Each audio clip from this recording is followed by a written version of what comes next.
मेरी YouTube channel tech edu centre में आप सबका दिल से स्वागत है। प्रोफेशनल एथिक्स ट्यूटोरियल के लेक्चर के तहत आज के लेक्चर्स में हम प्रोफेशनल एथिक्स का यूनिट 2 डिस्कस करेंगे। वैसे तो ये यूनिट 2 का पार्ट 2 है। हमने इसके पहले के लेक्चर्स में यूनिट 2 का पार्ट 1 देखा है। पार्ट 1 में हमने principle of personal ethics, principal of professional ethics and evolution of ethics over the years के बारे में डिस्कस किया था।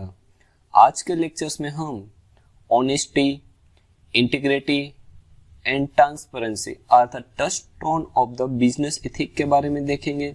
उसके बाद हम distinction between values and the ethics के बारे में देखेंगे। उसके बाद हम roots of the unethical behaviour देखेंगे और लास्ट में हम एथिकल डिसीजन मेकिंग के बारे में देखेंगे। The principle of the personal ethics, इसके पहले के लेक्चर्स में ऑलरेडी हमने ये देख रखा है। अगर अभी तक आपने पार्ट 1 नहीं देखा तो प्लीज आप ये वीडियो देखने के पहले पार्ट 1 देख लीजिएगा, उसके बाद ही आप पार्ट 2 देखिएगा, जिनसे यूनिट 2 के बारे में आपको ज्यादा पता चले। Personal ethics, now personal ethics means what? अगर हम सीधी और सरल भाषा में कहें तो पर्सनल एथिक्स एक हमारा मोरल ही है, क्योंकि मोरल क्या कहता है, हम क्या सही मानते हैं और क्या गलत मानते हैं। और पर्सनल एथिक्स भी यही है, व्हाट इज द राइट और what is the wrong, but it is in terms of the personally और the group of the people. इसके बाद हमने the principle of personal ethics के बारे में देखा था, जो कि 4 एथिक्स है। Then after why the people are motivated for the ethically behaviour, हम इसके बारे में डिस्कस किया था। Then after we have seen the principle of the professional ethics. Now again, before to understand the professional ethics you must have to know what is a profession. तो profession क्या है? Profession is a vocation और calling, especially one that involves a specific branch of advanced learning or a branch of science or anything. Suppose हम कोई एक example ले, then profession of a doctor. अगर आप डॉक्टर का प्रोफेशन में जाना चाहते हो तो आपको सबसे पहले क्या करना पड़ेगा? अगर MBBS करना पड़ेगा, अगर होम्योपैथिक प्रोफेशन में जाना चाह रहे हो तो BHMS करना पड़ेगा। तो ये प्रोफेशन से पहले आपको वोकेशनल ट्रेनिंग और उसके लिए स्पेशल ग्रेजुएशन या एजुकेशन लेना पड़ेगा। उसके बाद आप उस प्रोफेशन में एक बार एंटर हो गए तो उस प्रोफेशन में आपको कैसे प्रोफेशनल एथिक्स फॉलो करने होते हैं, इसके बारे में हमने प्रिंसिपल ऑफ प्रोफेशनल एथिक्स में डिस्कस किया है। Then after evolution of ethics over the years, यहाँ पे हमने एथिक्स के स्टार्टिंग से लेके आज तक के बारे में डिस्कस किया। मतलब एथिक्स 1960 तक अगर हम देखा जाए तो ethics is a part of the theological discussion. मतलब धर्म अनुयायी थे वही डिस्कस करते थे एथिक्स के बारे में। और हमने वैसे भी कई बार डिस्कस किए रखा है कि हमारे जो पुराण और एशियंट हिस्ट्री है वहीं पे हम मोरल ही हमारा एथिक्स के रूप में देखा जाता था।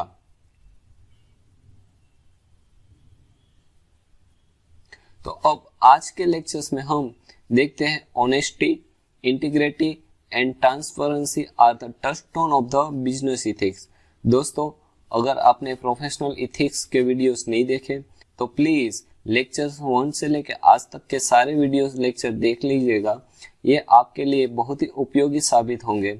ये ट्यूटोरियल सीरीज ज्यादातर गुजरात टेक्नोलॉजिकल यूनिवर्सिटी के 5th सेमेस्टर में पढ़ रहे बच्चों के लिए उपयोगी होगा, क्योंकि ये सीरीज का सब्जेक्ट और सिलेबस में Gujarat technological university 5th semester professional ethics subject के अनुसार चला रहा हूँ। और हाँ, अभी तक आपने मेरी यूट्यूब चैनल सब्सक्राइब की नहीं है तो please subscribe it and click on the bell button. तो शुरू करते हैं आज का lectures. honesty, integrity and the transparency. First of all, we have to knowledge the honesty, integrity and the transparency. हमने ये तीनों टर्म इसके पहले भी कई बार डिस्कस कर रखी है. ऑनेस्टी मीन्स हमें पता है प्रामाणिकता.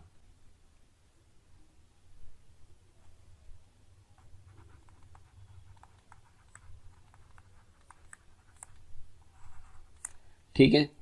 एंड इंटीग्रिटी मीन्स ये भी कुछ ऐसा ही है, similar to the honesty, but there is the minor difference between the honesty and the integrity. अब इसके लिए मैंने इससे पहले भी एक एग्जांपल दे रखा था, एक बस के अंदर का. अगर आप कहीं मुसाफिर कर रहे हो और बस के अंदर जाते आप कंडक्टर से पूछते हो कि मुझे यहाँ पे ड्रॉप होना है और इसके लिए आप टिकट लेते हो और जो भी उसका चार्जेस है वो आप पे कर देते हो, तो वो क्या हो गई, आपकी ऑनेस्टी हो गई. अब इंटीग्रिटी की बात करते हैं. मान लो कि आप उस बस के अंदर गए ड्यू टू द ट्रैफिक, मतलब बस के अंदर ज्यादातर भीड़ है, मोस्ट ऑफ लोग खड़े खड़े ट्रैवलिंग कर रहे हैं और कंडक्टर भी अपना काम कर रहा है, जो खड़े लोग हैं उनके पास से टिकट ले रहा है और उनको टिकट दे रहा है. ठीक है, तो आप बस के एक कोने में चले गए. अब कुछ टाइम बाद आपका स्टॉप आ गया और अभी तक जो कंडक्टर है वो आपके पास नहीं पहुंचा है, तो आप क्या करोगे? आपके पास दो विकल्प है. एक विकल्प तो ये है कि आप बिना टिकट लिए बस से उतर जाओगे और अपने स्टॉप पे निकल जाओगे, तो ये तो आपकी होगी डिसऑनेस्टी. ठीक है, अब दूसरा विकल्प देखते हैं. दूसरा विकल्प ये है कि आप कंडक्टर के पास जाओगे और आप बोलोगे मैं यहाँ से बस में एंटर हुआ था और यहाँ पे मैं ड्रॉप हो रहा हूँ, तो मुझे यहाँ तक की टिकट दे दीजिए, और जो भी टिकट का चार्जेस है वो आप उसे पे कर देते हो. तो वो क्या होगी, ऑनेस्टी तो हुई, बट इसके साथ हम उससे भी ज्यादा ये कह सकते हैं इट इज इंटीग्रिटी, क्योंकि ये हमारे अंदर की आत्मा की हम बात सुनते हैं कि हमें ऐसा करना चाहिए. तो this is the minor difference between honesty and the integrity. एक और एग्जांपल लेते हैं. ज्यादातर हम अगर कोई प्रोविजनल स्टोर पे जाते हैं तो बहुत बार ऐसा होता है कि प्रोविजनल स्टोर पे हम अपने वस्तु या कोई भी सामान लेके आने के बाद पैसा पे आउट करने के बाद निकल जाते हैं, और कभी हम जल्दी में होते हैं तो पैसा ज्यादा दे देते हैं.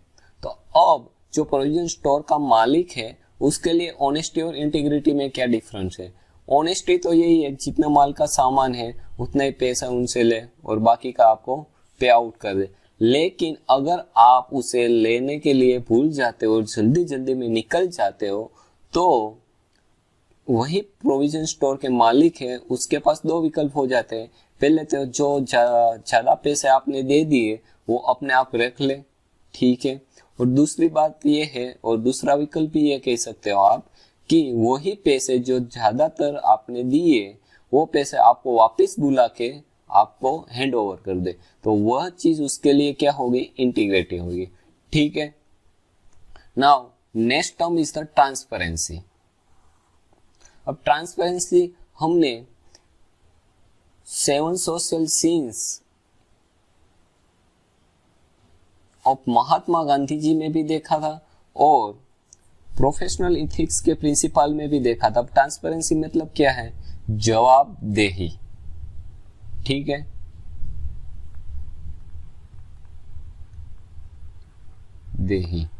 जवाबदेही का मतलब क्या है? हम एक ऑर्गेनाइजेशन का एग्जांपल्स लेते हैं. अब ऑर्गेनाइजेशन है तो जाहिर सी बात है उसमें अलग अलग लेवल के ऑफिसर्स होंगे. एक लेवल ये है मैनेजर लेवल का, एक लेवल ये है कि मैनेजर्स के नीचे सुपरवाइजर होता है, और एक लेवल ये हम मान लेते हैं कि लेबर वर्क का है. तो अब मैनेजर का क्या काम है, वो उस ऑर्गेनाइजेशन में कोई भी वर्क हो रहा है, इधर एम्प्लॉय लेवल मतलब लेबर लेवल पे हो रहा है, इधर सुपरवाइजर लेवल पे हो रहा है, और इधर खुद के लेवल पे हो रहा है, या उसके ऊपर मतलब जो कंपनी के ओनर है वही तो उसे इंस्ट्रक्शन देते हैं कि आपको ऐसे वर्क करना है, तो उनसे ऊपर के लेवल का भी वर्क. अब ये सारे वर्क की जवाबदेही उसे खुद को संभालनी चाहिए. कैसे? कब देखो सुपरवाइजर की बात हम करते हैं तो सुपरवाइजर कोई भी इंस्ट्रक्शन लेता है तो फाइनली आती कहाँ से है? मैनेजर के पास से। अब मैनेजर ने तो उसे बताया होगा ना कि आपको पर्टिकुलर ये काम ऐसे करना है, उसके लिए उसी ने कोई पॉलिसी बनाई होगी, तो वो पॉलिसी के लिए मैनेजर क्या होना चाहिए? जवाबदारी रहनी चाहिए। और वहीं पूरा ऑर्गेनाइजेशन प्रॉफिट में काम करे और उसके जो कंपनी के ओनर है उसके हिसाब से काम करे, उसके लिए भी तो उसे जवाबदेही लेनी चाहिए। तो ये हो गई transparency. So these three, honesty, integrity and the transparency are the touchstone of the business ethics। मतलब बिजनेस इथिक्स में ये 3 चीज होनी और होनी ही चाहिए। तो ethical corporate behavior is nothing but a reiteration of the ancient wisdom that honesty is the best policy. तो यहाँ पे सबसे पहले ऑनेस्टी के बारे में बात की है। यहाँ पे बताया कि नैतिक कॉर्पोरेट व्यवहार कुछ भी नहीं है, लेकिन प्राचीन ज्ञान की पुनरावृत्ति है कि ईमानदारी सबसे अच्छी नीति है। मतलब ईमानदारी आपको अपने बिजनेस में रखनी है, ये सबसे अच्छी चीज है। The dramatic collapse of some of the Fortune 500 companies such as Enron and the WorldCom or the well-known auditing firm Anderson shows that even successful companies could ultimately come to grief if their manager did not practice the basic principle of integrity। तो यहाँ पे कौन सी बात कर रखी है? Integrity की बात कर रखी है। यहाँ पे ये कहना चाह रहे हैं कि हमने देख रखा है कि फॉर्चून के जो 500 कंपनी के लिस्ट से उनमें से बहुत सी सारी कंपनीज आज दिवालिया हो चुकी है। दिवालिया हो चुकी है मतलब नादारी पे आ गई। उनमें से 1-2 कंपनी के नाम भी यहाँ पे बताए, एनरॉन एंड द वर्ल्डकॉम।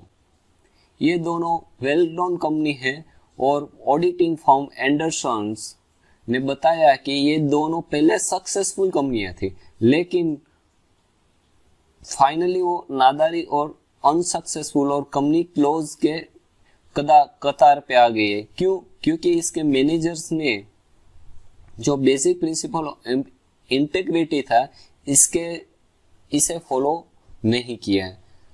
जैसे कि हम एक और कंपनी की बात करें, आजकल काफी चर्चा में चल रही है रिलायंस मुकेश अंबानी वाली नहीं, रिलायंस अनिल अंबानी वाली। ठीक है, तो हमने देखा था जब दोनों भाई के बीच में धीरूभाई अंबानी का जो बंटवारा हुआ था, तो एक के पास बहुत सारे पैसे भी आए थे और वेल नोन बिजनेस भी आया था, जिनमें से था power business, telecom business, finance business. और जब से मुकेश अंबानी के हाथ में सिर्फ और सिर्फ पेट्रोकेमिकल्स और कुछ 2 कंपनियां आई थी। अब कुछ ज्यादा समय भी नहीं हुआ है, इन दोनों के बीच में बंटवारा हुआ है। इसके बीच करीब हम मान के चलते हैं 15 से 16 साल हुए, क्योंकि 2000 के आसपास दोनों के बीच में कंपनियों का बंटवारा हुआ था। अब आज की डेट में हम देखें तो अनिल अंबानी ग्रुप की जो कंपनियां से वो नादारी के कटार पे आ गई। जैसे कि हम देख सकते हैं आरकॉम, रिलायंस कम्युनिकेशन हमने देखा है कि आज बैंकरप्सी हो गई है। ऐसे आर नवल की बात करें, रिलायंस जो आर नवल कौन सा काम करती है? तो शिपिंग का काम करती है, तो वो भी आज नादारी के कतार पे आ गई है। तो अब दोनों में क्या डिफरेंस है? दोनों बिजनेसमैन तो दोनों ही थे, लेकिन यहाँ पे कुछ इंटेग्रिटी की, कुछ ऑनेस्टी की या कुछ ट्रांसपेरेंसी की भी बात हो सकती है। ठीक है, तो ऐसे ही यहाँ पे 2 एग्जांपल दे रखे, एनरॉन एंड द वर्ल्डकॉम बारे में। ठीक है, तो यहाँ पे हमें ये भी बताया जाता है कि हमारे जो मैनेजर्स है उसे जो हमारे बिजनेस इथिक्स हमारा बिजनेस चल रहा है उसमें हमने जो मैनेजर्स रखे वो इंटीग्रिटी का प्रिंसिपल भी फॉलो करने चाहिए, क्योंकि it is the one of the touchstone of the business ethics.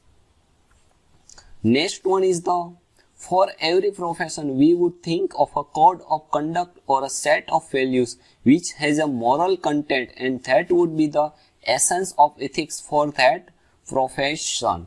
मतलब यहाँ पे ये बताया जा रहा है कि प्रत्येक पेशे के लिए हम एक आचार संहिता या मूल्यों के एक समूह के बारे में सोचते तो है, जिसमें नैतिक सामग्री हो और यह उस पेशे के लिए नैतिकता का सार भी होना चाहिए। मतलब हमें अपने पैसे के हिसाब से अपने कोड ऑफ कंडक्ट और नैतिकता के कुछ सारांश होते हैं उसको फॉलो करना चाहिए, यहाँ पे ये बताया गया है।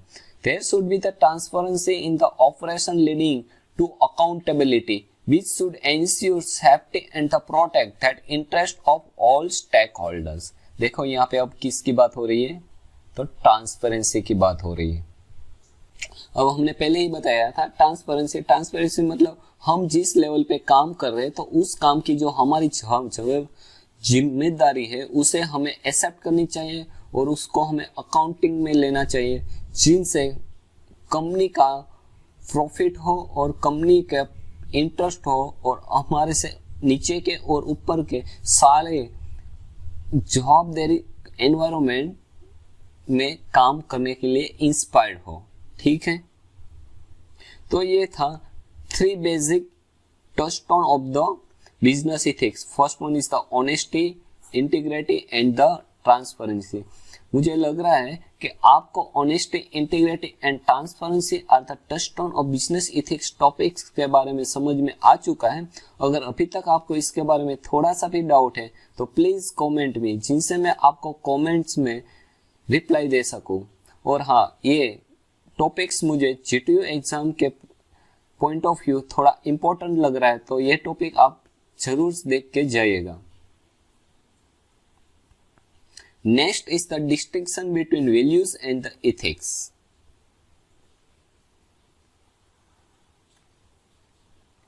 Values and the ethics. Now ethics के बारे में तो आपको पता ही है, तो अब वैल्यूज मतलब क्या, मतलब मूल्य, किसी भी चीज का मूल्य। लेकिन यहाँ पे मूल्य किसका है इसके बारे में हम देखने की कोशिश करते हैं। तो यहाँ पे इथिक्स और वैल्यूज के बीच में क्या डिफरेंस है और क्या अंतर है इसके बारे में हम देखते हैं। At this point it is necessary to differentiate between the values and ethics. मतलब यहाँ तक हमने देखा, चैप्टर 1 भी देख लिया, चैप्टर 2 भी देख लिया, तो अभी तक हमने इथिक्स के बारे में ज्यादातर पढ़ा है। अब हमारी वैल्यूज मतलब जो हमारे इथिक्स के उसके बेस पे हमारी जो वैल्यूज है, इन दोनों में क्या डिफरेंस है वो भी हमें देखना चाहिए। तो values are personal in nature, मतलब a belief in providing customer satisfaction and being a good पे मास्टर। अब यहाँ पे बिजनेस इथिक्स की हम ज्यादातर बात करें तो यहाँ पे एग्जाम्पल भी इसी तौर पे दे रखा है का belief in providing customer satisfaction, कि हमारा जो कस्टमर है उसको हमें सेटिस्फिकेशन देना चाहिए, वही तो हमारी वैल्यू है। कोई भी बिजनेसमैन हो, कोई कॉर्पोरेट कल्चर हो, कोई भी इंस्टीट्यूट हो, तो उसके लिए जो उसका कस्टमर सेटिस्फिकेशन है वही तो उसकी वैल्यू है, क्योंकि वही तो हमें पे करता है। ठीक है, तो वही तो हमारा गुड पे मास्टर है। While ethics is a generalized value system, मतलब ये इथिक्स एक जनरलाइज्ड वैल्यू सिस्टम है। जैसे एक example low, avoiding the discrimination in recruitment and the adopting fair business practice. इसके लिए हम एक एग्जांपल्स देखते हैं। हमें पता है कि ज्यादातर कोई भी बड़ी या छोटी कंपनी हो तो वहां पे हमें एक एचआर डिपार्टमेंट मिलता है। अब एचआर डिपार्टमेंट का मेन फंक्शन क्या है, ह्यूमन रिसोर्स डिपार्टमेंट। उसके जो कंपनी के ह्यूमंस है वो ही उसका रिसोर्स है, उसका वेल ऑर्गेनाइज को उसके बारे में सुने, उसके बारे में उसके बारे में ये देखे कि ग्रोथ हो रही है। तो यही तो मेन पर्पस है ह्यूमन रिसोर्स डिपार्टमेंट का। एक और सबसे ज्यादा इससे बड़ा भी एक मेन फंक्शन है इसका, टू रिक्रूटमेंट।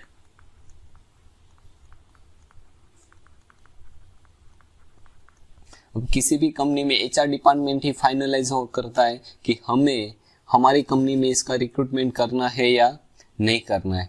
तो अब वहां पे देख, हम ज्यादातर आज के कल्चर्स में ये देखते हैं, रेफरेंस की बात करते हैं कि मतलब आपका रेफरेंस अच्छा है तो आपकी जॉब, आपका रिक्रूटमेंट होना की संभावना ज्यादा बन जाती है। लेकिन अगर आप एक एचआर मैनेजर हो तो एज ए एचआर मैनेजर के तौर पे आपकी ट्रांसपेरेंसी और आपका इथिक्स ये होना चाहिए कि आप वही पर्सन और वही कैंडिडेट को सिलेक्ट करो जो आपकी कंपनी और ऑर्गेनाइजेशन में फिट बैठता हो। आप उनसे जो वर्क लेना चाहते हो वो वर्क के लिए भी वो फिट हो, उसकी क्वालिफिकेशन भी फिट हो। अगर आप ऐसा नहीं करते हो, आपका यही काम है और वही नहीं करते हो, तो आप क्या कर रहे हो? फेयर बिजनेस प्रैक्टिस नहीं कर रहे हो, क्योंकि फाइनली अब आपको उनसे जो काम लेना वो काम आप ले नहीं पाओगे, तो फाइनली क्या होगा? आप कंपनी के लिए घाटा करोगे। तो ये गलत है। मतलब avoiding the discrimination in recruitment and the adopting fair business practice. ठीक है। Business ethics can provide the general guideline within which management can operate. मतलब व्यावसायिक नैतिकता सामान्य दिशा निर्देश प्रदान करती है कि जिसके भीतर और जिसके अंदर आप काम कर सकते हो।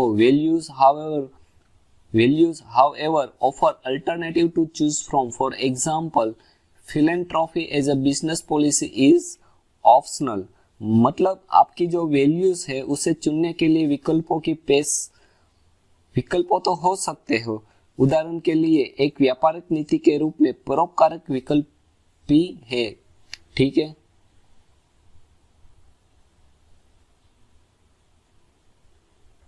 An entrepreneur may or may not possess this value and still remain within the limits of the business ethics. एक उद्यमी इन मूल्यों से परे हो सकता है या नहीं भी हो सकता है और फिर भी व्यवसायिक नीति के सीमा के भीतर ही रहते अपनी जो एंटरप्रेन्योरशिप है उसके लिए वो सोचता है।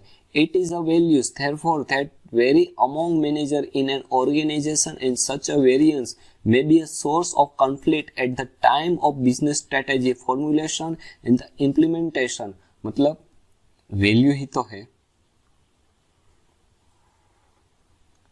जब भी कोई मैनेजर हो वो कोई भी ऑर्गेनाइजेशन के लिए कोई भी डिसीजन या बिजनेस स्ट्रेटेजी बना रहा हो, उसके लिए जो फॉर्मुलेशन कर रहा हो या कि वो फॉर्मुलेशन इम्प्लीमेंटेशन कर रहा हो, तब उसकी वैल्यू ही तो उस पर असर करेगी। अब वही ठीक नहीं सोच रहा है और उसके लिए उस बिजनेस की वैल्यूज ही नहीं है, तो वो बिजनेस स्ट्रेटेजी कैसे बनाएगा, उसकी कैसे इम्प्लीमेंटेशन करेगा? मतलब इसके बेस ही तो वेरिएंस कंफ्लिक्ट हो जाता है। ठीक है। Manager have to reconcile the divergent values and modify values if necessary. मतलब मैनेजर को डाइवर्जेंट वैल्यूज भी के लिए सोचना होता है और अगर उस वैल्यू के बेस पे वो काम कर रहा है तो उसमें मॉडिफाई भी होना करता है। दोनों उसके लिए नेसेसरी है। A typical situation of value divergence may arise while setting objective and determining the precedence of the different object. मतलब यहाँ पे प्रबंधकों को डाइवर्जेंट मानों को समेटना और यदि उसे आवश्यक है तो उन मूल्यों को उसे मॉडिफाई भी करना है और उद्देश्यों की स्थापना और विभिन्न उद्देश्यों की पूर्वता का निर्धारण भी उसके लिए उसे करना है। One group of managers may be interested in the standardization of production-oriented objective and mass production, while another group may stress marketing-related objective product quality and the variety, small lot production, etc. यहाँ पे आपको दो अलग अलग group की बात कर रखी है। मैनेजर है तो मैनेजर हमने पहले ही देखा कि उसे वैल्यू बेस पे डिसीजन लेता है और अगर उसे मॉडिफाई करना हो तो उसे मॉडिफाई भी करना होता है। अब देखिए, one group of manager may be interested in the standardization of production oriented. मतलब यहाँ पे आपको सिर्फ प्रोडक्शन पे बेस पे स्टैंडर्डाइज करना है। मतलब मुझे आज दिन के 1000 यूनिट बनाने हैं तो बनाने ही है। ठीक है। अब एक मैनेजर है वो उसके कौन से बेस पे देखता है? Marketing related objective. मतलब मार्केटिंग के लिए हमें क्या होता है? पहले तो quality of the product and different type of the variety. अब देखिए, अगर आप प्रोडक्शन पे फोकस करोगे दिन के 1000 यूनिट तो मे भी हो सकता है आप आपकी जो वैल्यूज है इनके साथ आप कॉम्प्रोमाइज कर रहे हो। ठीक है। अगर आप इनके साथ कॉम्प्रोमाइज नहीं करना चाहते तो आपको प्रोडक्शन बेस पे कॉम्प्रोमाइज करना है। तो दोनों में से एक चीज को आपको मॉडिफाई करना ही करना है। तो यहाँ पे यही बताया जा रहा है कि one group of manager may be interested in standardization of the product oriented objective and the mass production, while the another group may stress marketing related objective, product quality and the varieties. ठीक है, these interests may be legitimate in the sense that they arise from their functional bias. It is for the chief executive to reconcile the divergent value. ठीक है, अब manager के ऊपर भी हम ज्यादातर देखते हैं चीफ होता है, चीफ मैनेजर। तो अब मैनेजर के दो अलग अलग ग्रुप हैं, तो इनमें से आपको कौन से फंक्शनल बायस बेस पे जाना है और कौन सी वैल्यू बेस पे डाइवर्जेंस होना है, वो एक चीफ एग्जीक्यूटिव को भी देखना होता है। ठीक है, obviously this can best be done in the light of strategy requirement and the environment consideration. तो ये सब कैसे किया जा सकता है? तो जाहिर सी बात है, ये सबसे अच्छा रणनीतिक और आवश्यकताओं के बेस पे हम अपनी स्ट्रेटेजी पे प्रकाश डाल सकते हैं और अच्छे एनवायरनमेंट को कंसीडर करके हम काम कर सकते हैं। Modification of values is frequently required for business strategy implementation. हमने ऑलरेडी डिस्कस कर लिया कि मॉडिफिकेशन ऑफ द वैल्यू, पहला एक के लिए वैल्यू क्या थी, प्रोडक्शन के बेस की वैल्यू थी, और दूसरे के लिए कौन सी वैल्यू इंपॉर्टेंट थी, तो क्वालिटी। तो बेस दोनों में अगर हम मॉडिफिकेशन करें तो बिजनेस स्ट्रेटेजी इंप्लीमेंटेशन के लिए हमें ठीक रहेगा। अब ज्यादा प्रोडक्शन होगा तो ज्यादा सेल हो सकता है, लेकिन सेल होने के लिए उसकी क्वालिटी भी होनी जरूरी है। तो डिपेंड्स, आपको मॉडिफिकेशन ऑफ द वैल्यूज करनी रहती है। A particular business strategy say of expansion may create value requirement such as stress on efficiency, risk taking attitude etc। मतलब अगर आप बिजनेस स्ट्रेटेजी में एक्सपांशन कर रहे हो तो आपको अपनी जो स्ट्रेस, अब एक्सपांशन कर रहे हो तो सिंपल सी बात है, आपको उसकी सेलिंग, न्यू स्ट्रक्चर, इस बारे में आपको स्ट्रेस और उसकी एफिशिएंसी के बारे में आप जो रिस्क ले रहे हो तो उसका एटीट्यूड, ये सारा भी आपको कंसीडर करना है। Implementation may be suboptimal if existing value do not confirm to this requirement. मतलब अगर आप एक्सपांशन की जो स्ट्रेटेजी है वो इम्प्लीमेंट कर रहे हो तो आपको उसको पहले उसे देखना है कि जो एग्जिस्टेंस वैल्यू है वो ये सारी रिक्वायरमेंट को फुलफिल कर रही है या नहीं कर रही। ये नहीं कि मैं एक यूनिट है तो आज प्रोडक्शन बढ़ाने के लिए दूसरा यूनिट कर दूं, अब जरूरी नहीं है तो नहीं करो ना। ठीक है, in such cases modification of values is necessary, but what was said of corporate culture is true for values too. They are difficult if not possible to change. यहाँ पे बताया कि modification of the values जरूरी। जैसे पहले हमारी values क्या थी, प्रोडक्शन के पे हम फोकस कर रहे थे, दूसरे पेज पे क्या थे हमारी वैल्यूज, तो हम कर रहे थे क्वालिटी पे फोकस। बट कॉर्पोरेट कल्चर में दोनों के लिए ट्रू बात है कि प्रोडक्शन भी होना चाहिए और क्वालिटी भी रहना चाहिए, और दोनों हमें पता है कि डिफिकल्ट है मेंटेन करना। ठीक है, तो ये सारा होता है, तो इसके साथ आपको चेंज नहीं करनी, आपको प्रोडक्शन भी करना है, आपको क्वालिटी भी मेंटेन करनी है, और आपकी अपनी बिजनेस स्ट्रेटेजी भी ऐसे बनानी है कि दोनों वैल्यूज आपकी सही रहे। मतलब आपकी इथिक्स प्रोडक्शन के और भी है, वैल्यूज के बेस पे है, सॉरी प्रोडक्शन बेस पे है, क्वालिटी बेस पे है, तो आपको दोनों के साथ कॉम्प्रोमाइज किए बिना ही आपको अपनी बिजनेस स्ट्रेटेजी फॉलो करनी है। Your judicious use of politics and power, redesigning of corporate culture and the making systematic changes in organization can help modifies the values gradually. यहाँ पे बहुत अच्छी बात बताई है, judicious use of political power,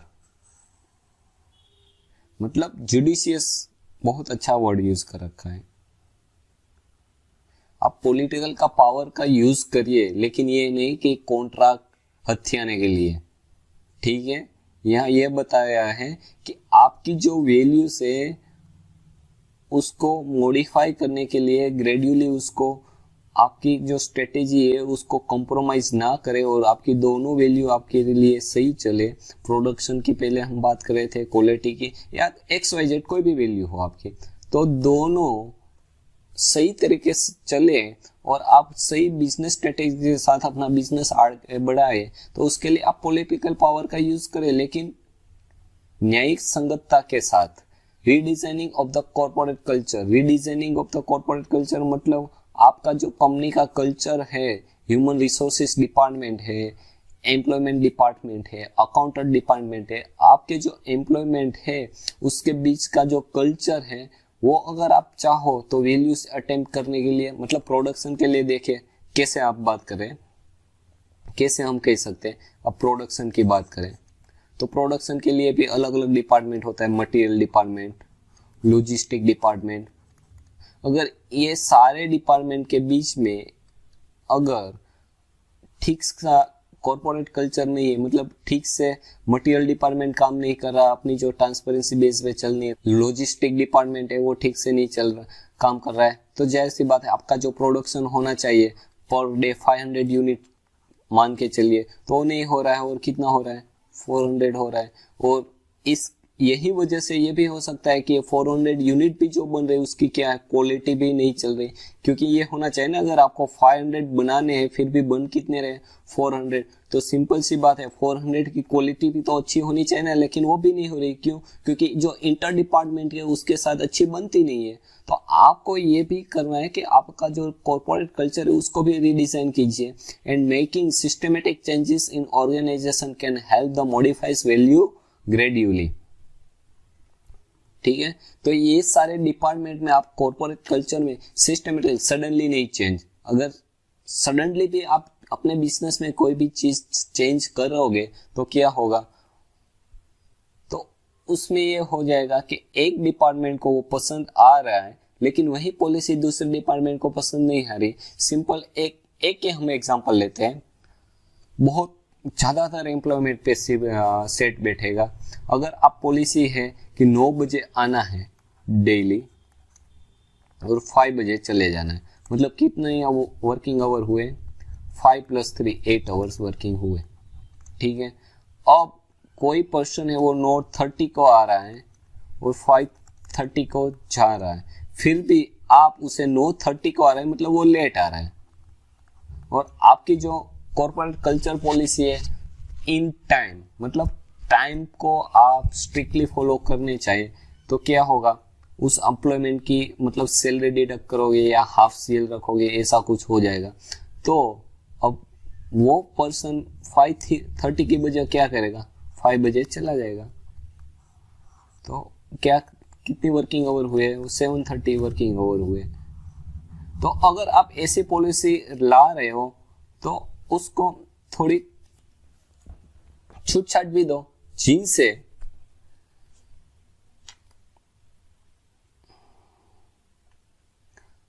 जो एनवायरनमेंट है, कॉर्पोरेट कल्चर है, उनमें थोड़ा तनाव मुक्त ना हो और सारे जो एम्प्लॉयमेंट हो ठीक से काम करें। तो आप अगर ऐसी कोई चेंजेस ला रहे हो तो वो क्या करना चाहिए? सिस्टमेटिक 1 by 1 आपको ऑर्गेनाइजेशन में चेंजेस लाने चाहिए जो आपकी वैल्यूज ग्रेजुअली इंक्रीज कर देगी। So next topic is the roots of the unethical behaviour. मतलब अनएथिकल बिहेवियर के रूट्स क्या है, जवाबदारी रीजंस क्या है, इसके बारे में हम इस टॉपिक्स में डिस्कस करेंगे। वैसे देखा जाए तो अनएथिकल बिहेवियर के लिए बहुत से सारे रूट्स हैं जो आप अपने आप भी समझ सकते हो। कोई कॉर्पोरेट कल्चर में हो, पहले ही हमने एक एग्जांपल ले रखा था कि एक एम्प्लॉयमेंट के लिए अगर आप टाइम स्ट्रिक्टली करोगे तो 5:30 की बजाय क्या कर जाएगा? 5 को निकल जाएगा। तो वो अनइथिकली बिहेव कर रहा है, क्योंकि उसको रुकना कब तक चाहिए? 5:30 का रुकना चाहिए। लेकिन आप ऐसी पॉलिसी वहां पे डाल रहे हो जिनसे वो अनइथिकली बिहेवियर कर रहा है। तो ठीक है, तो ये सारे फैक्टर्स हैं जिसे हम देखते हैं इस टॉपिक्स में। People often wonder why employees indulge in unethical practice such as the restoring to lying, bribery, correction, conflicting interest। मतलब आप ये सोच के हैरान हो जाओगे कि जो एम्प्लॉयमेंट है वो झूठ बोलना, कंपनी में से चोरी करना, अनजवाबदारी मतलब रिस्पॉन्सिबल बिहेवियर नहीं कर रहा है, तो ये सारे क्यों हो रहे हैं, तो इसके बारे में देखते हैं। There are the certain factors that make the employee think and act in the unethical ways. Some of the influence factor are the pressure to balance work and the family. मतलब सबसे पहला क्या है, प्रेशर टू बैलेंस वर्क, मतलब ज़्यादातर हम कहते हैं कि वर्क अपना जो प्रोफेशनल वर्क है और आप फैमिली है उसके बीच में आपको बैलेंस रखना चाहिए। अगर आप वर्क की वजह वर्क में जो प्रेशर है कि मुझे डेडलाइन है कि आज तक ये काम करके ही करके देना है और शाम तक आपको फैमिली का भी एक वर्क अटेंड करना है, तो आप दोनों कर नहीं रहे हो, तो दोनों में से एक के साथ तो आप अनएथिकल बिहेवियर करेंगे। और ज़्यादातर हम देखते हैं कि पर्सन किसके साथ अनएथिकल बिहेवियर करता है, कॉर्पोरेट कल्चर के साथ। पुअर कम्युनिकेशन, मतलब अगर दो एम्प्लॉयमेंट के बीच में पुअर कम्युनिकेशन है तो भी अनएथिकल बिहेवियर हो जाता है। पुअर लीडरशिप, मतलब आप मैनेजर है वो अपने जो रिलेटेड पर्सन है उनके साथ अच्छी तरीके से बिहेव करता है, उनको उनके हिसाब से काम दे रहा है, तो बाकी जो एम्प्लॉय है वो अनएथिकल बिहेवियर करते हैं। लॉन्ग वर्क आवर्स, मतलब ज़्यादातर हम देख सकते हैं कि 8 our is the enough time, but ज़्यादातर कंपनियाँ क्या करती है 12 to 13 आवर्स अपने एम्प्लॉयमेंट से काम ले रही हैं, तो अब जाहिर सी बात है वो एम्प्लॉय भी अनएथिकल बिहेवियर करता है। तो ये सारे फैक्टर्स है, heavy workload, lack of management support, pressure to meet sales or profit goal, little or no recognition of the achievement, मतलब आपको अपने कंपनियों के लिए अचीवमेंट भी देना चाहिए, मतलब आपको अपने जो एम्प्लॉयमेंट है उसको अचीवमेंट के लिए भी प्रोत्साहित करना चाहिए। अगर आप नहीं कर रहे हो तो वो पर्सन भी डिस्प्रेस हो जाएगा और दूसरे टाइम वो अचीवमेंट करने के लिए मेहनत नहीं करेगा। कंपनी पॉलिटिक्स हम ज़्यादातर देखते हैं, ये सबसे बड़ा रीजंस है। कंपनी के अंदर जो एम्प्लॉयमेंट है उसके अंदर ही पॉलिटिक्स हो जाता है। पर्सनल फाइनेंशियल वर्ल्स, मतलब एक पर्सन को कोई फाइनेंशियल प्रॉब्लम है तो उसके वर्क पे बेस पे भी उसके इफेक्ट आता है और अनइथिकल बिहेवियर करता है। सो मेनी रीजंस हैं, जैसे मैंने पहले बताया था, आपको पता ही है कि कॉर्पोरेट कल्चर में ये क्यों हो रहा है, तो ये सारे रीजंस हैं। तो अगर हम स्टैटिकल डेटा देखें, एथिक्स ऑफिसर एसोसिएशन इन 1997 के द्वारा प्रकाशित किए हुए, तो इनमें से बैलेंसिंग वर्क एंड फैमिली की वजह से 52% क्या हो रहे, अनइथिकल हो रहे। पुअर लीडरशिप की वजह से 51%, पुअर इंटरनल कम्युनिकेशन की वजह से 51%, lack of management support, need to meet goals, ये सारे रीजन की वजह से ये सारे परसेंटेज हम देख रहे हैं कि अनइथिकल बिहेवियर एम्प्लॉयमेंट में हो रहा है। तो हमने roots of the unethical behaviour के बारे में देखा। अगर इस टॉपिक में आपको थोड़ा सा भी डाउट है तो प्लीज कमेंट इट। एंड देखिए बच्चों, मैं हमेशा कहता हूं कि अगर आपको कोई भी टॉपिक्स में थोड़ा सा भी डाउट है तो प्लीज कमेंट मी। तो प्लीज अगर आपको थोड़ा सा भी डाउट है तो कमेंट कीजिए, जिनसे मुझे पता चले कि आपको क्या डाउट आ रहा है, जो मैं अगले लेक्चर्स में सॉल्व आउट कर सकूं। तो इथिकल डिसीजन मेकिंग, ये प्रोफेशनल इथिक्स ट्यूटोरियल चैप्टर 2 का लास्ट टॉपिक है, ethical decision making. Ethical decision making is a very tough prospect in this dog eats dogs world. मतलब यहाँ पे ये बताने की कोशिश हो रही है कि एक दूसरे को मार काट के भी प्रॉफिट या कंपटीशन वाली जो बिजनेस कल्चर है उसमें इथिकली डिसीजन मेकिंग लेना बहुत ही कठिन भरा काम है। However, in the long run, all will have to fall in and play fair. The clock is already ticking for the unscrupulous corporation.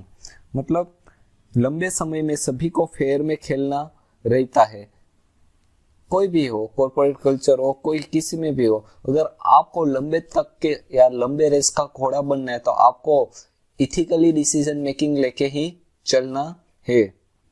और अगर आप बेईमानी से काम कर रहे हो तो आपके लिए घड़ी ऑलरेडी टिक टिक टिक करके आगे बढ़ रही है, कहीं ना कहीं आपके पाप का कड़ा भर के फूटेगा। In this age of liberalisation and the globalisation, the old dirty game and the unethical conduct will no longer be accepted and the tolerated. आज हम दे रखे उदारीकरण और द ग्लोबलाइजेशन की जो युग है, तो इस युग में जो पुराने जमाने के ख्याल थे, गंदे गेम्स खेलते थे एक दूसरे के कॉर्पोरेट कल्चर में, तो ये अब एक्सेप्टेबल और टॉलरेंस में हर कोई कह देता है कि भाई ये नहीं चलेगा। हम ज्यादातर आजकल ये देखते हैं। Norman Vincent Peale and the Kenneth Blanchard have the prescribed some suggestion to conduct the ethical business. Is the decision you are taking legal? If it is not legal, it is not ethical.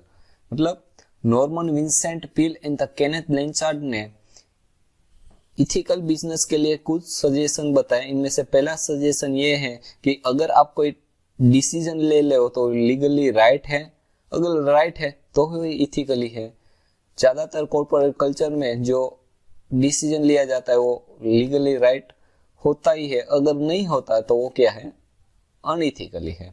Is the decision you are taking fair? In other words it should be a win win equitable risk and the reward. मतलब अगर आप कोई decision ले रहे हो तो fair होना चाहिए, रिस्क के बेस पे भी और रिवार्ड बेस पे भी, दोनों में वो इक्विटेबल होना चाहिए।